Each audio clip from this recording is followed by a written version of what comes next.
Hello friends, welcome to Nila's moral stories. வாங்க இன்னைக்கு story பார்க்கலாம்.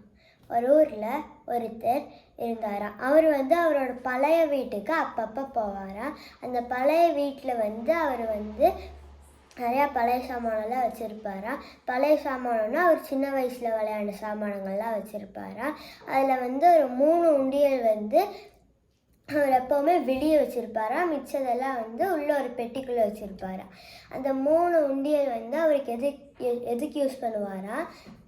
இப்போ ஃபஸ்ட் உண்டியல் பிளாஸ்டிக் உண்டியலாம். அது கீழே ரவுண்டு மாதிரி இருக்குமா. அதுக்குள்ளே பணம் போட்டு வச்சு எப்பப்பெல்லாம் அவருக்கு சாக்லேட் சாப்பிடணும்னு தோணுதோ அப்போல்லாம் அந்த ரவுண்டு இருக்கிற இடத்துல லேசாக அமுத்துனா அந்த உண்டியல் திறக்குமா. அப்படி உண்டியல் திறந்தோட அதுலேருந்து எவ்வளோ பணம் வேணுமோ எடுத்துகிட்டு போய் ஒரு கடையில் கொடுத்து சாக்லேட் வாங்கி சாப்பிட்டுக்குவாராம். செகண்ட் உண்டியல் பார்த்தா இரும்பு உண்டியலாம். அதுக்கு ஒரு சாவி இருக்குமா. அதில் பூட்டு போட்டு க்ளோஸ் பண்ணியிருப்பாங்கன்னா அந்த இரும்பு உண்டியல் எதுக்கு யூஸ் பண்ணுவாரா. அவருக்கு எதாவது இப்போ ஒரு காஸ்ட்லி திங் வாங்கணும் அப்படின்னு இருந்துச்சுன்னா அதுக்காக சேமிப்பு பண்ணி வச்சுருப்பாரா. அந்த காஸ்ட்லி திங் வாங்குற அளவு பணம் வந்துச்சுன்னா மட்டும்தான் அதை எடுத்து வாங்குவாரா. 3வது உண்டியல் பார்த்தா களிமண் உண்டியலாம். அது எதுக்கு வச்சுருப்பாரா. அவர் ஃப்யூச்சருக்காக, அதாவது அவர் வயசாகி ரிட்டையர் ஆனதுக்கப்புறம் எங்காவது போகணும், ஏதாவது கோல் அச்சீவ் பண்ணணும் அப்படின்னு இருந்துச்சுன்னா அதுக்காக யூஸ் பண்ணிக்குவாராம். வருங்கால தேவைக்காக யூஸ் பண்ணிக்குவாராம்.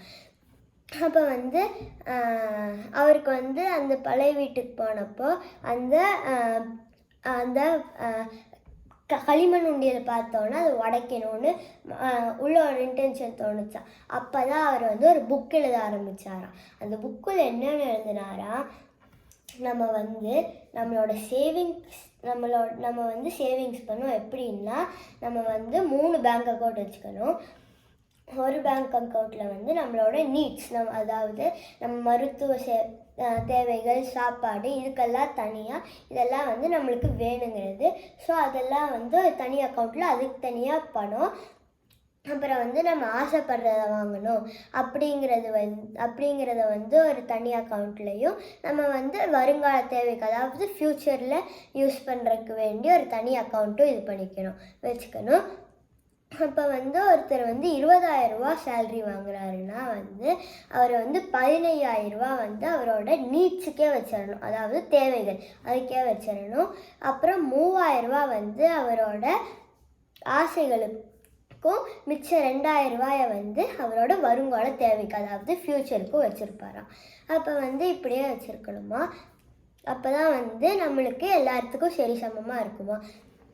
இந்த ஆசைகளையும் வருகால தேவைகளையும் லாக்ட் அக்கௌண்ட்டாக வச்சுருக்கணுமா. நம்ம மோஸ்ட்லி டக்குன்னு திறந்துடக்கூடாதான்.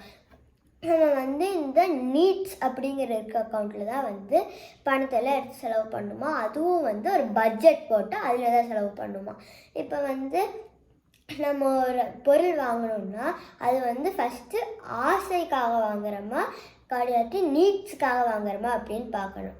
அப்போ நம்ம ஆசைக்காக வாங்குறோம்னா அதை கொஞ்சம் போஸ்ட்பான் பண்ணி வைக்கணும். இப்போ நம்ம நீட்ஸுக்காக வாங்குறோம்னா அதை இதை விட கம்மி விலையில் எங்காவது கிடைக்குமான்னு பார்க்கணும். ஸோ இந்த மாதிரி தான் நம்ம பார்த்து எந்த பொருளாக இருந்தாலும் வாங்கணும்.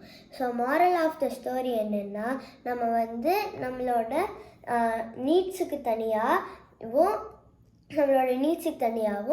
ஆசைகளுக்கு தனியாகவும் வருங்கால தேவை, அதாவது ஃப்யூச்சருக்கு தனியாகவும் நம்ம சேவிங் அக்கௌண்ட்டை பிரித்து வைக்கணும். தேங்க்யூ.